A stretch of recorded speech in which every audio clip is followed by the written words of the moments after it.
Welcome back to TallShip Tuesdays. I am Captain John Paul Jones. When last we met, I related to you a rather vexing question that was posed to me as to whether the greater good lay in continuing on with one's mission or in ensuring the safety of others. I must confess, I have no definitive answer for you. At the conclusion of our last story, we had discovered that our mission was to be shortly ended rather abruptly, as we learned that there were no longer any American prisoners being held in Nova Scotia. However, our adventure would continue. We had taken several prizes on this voyage, including the merchant ship Mellish and, in recent days, 3 colliers. As we had turned southward to head for home, we had captured another ship, the John. Now, our little 6-ship fleet continued on southward, and November turned to December. On the 8th of that month, I sighted another ship, and much to my surprise, it was HMS Milford. Now, we had encountered Milford once before, upon our initial trip to the fisheries of Nova Scotia. We had made quite a sport out of Milford. On many occasions, we had allowed Milford to come just outside of range before snapping on sail and sliding away at speed. It was a source of great amusement for the crew of Providence, but not, I expect, for that of Milford. But this was a much more serious circumstance. It was one thing to trifle with Milford aboard speedy Providence, but it was another matter entirely when aboard Alfred, and at risk of losing 5 prize vessels. Our little fleet would make quite a windfall for the captain of Milford, especially once he found out that I was the captain.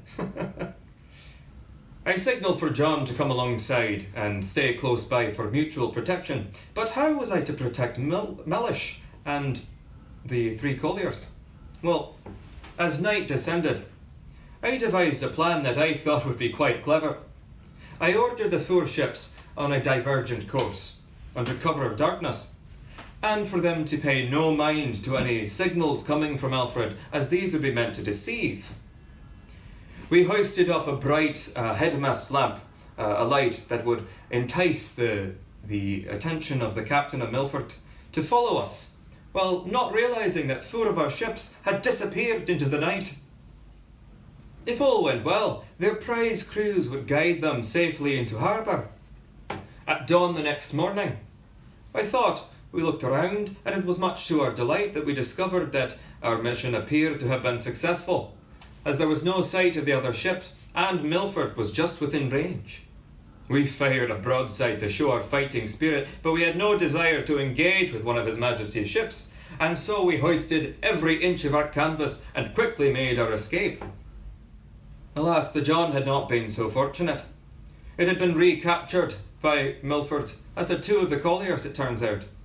But still, Mellish was our most important prize by far, and I was most relieved to discover that she had safely made it to port.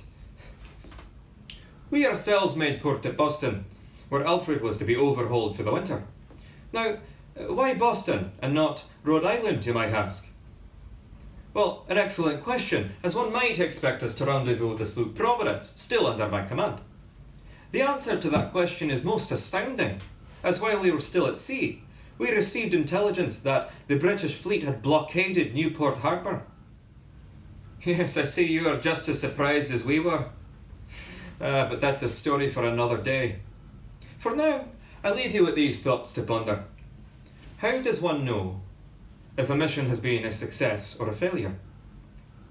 For instance, our mission was to free as many American prisoners as possible who were enslaved in Nova Scotia, and yet we had freed nobody. We had captured 5 prize vessels, but only 2 made it safely to port. We ourselves made it safely home, but we'd lost 3 prize crews to the hands of the enemy. So, was our mission a success? On balance, I believe so, as the value of capturing Mellish with all of its winter uniforms aboard was so great. Although you may disagree, and that's fine too.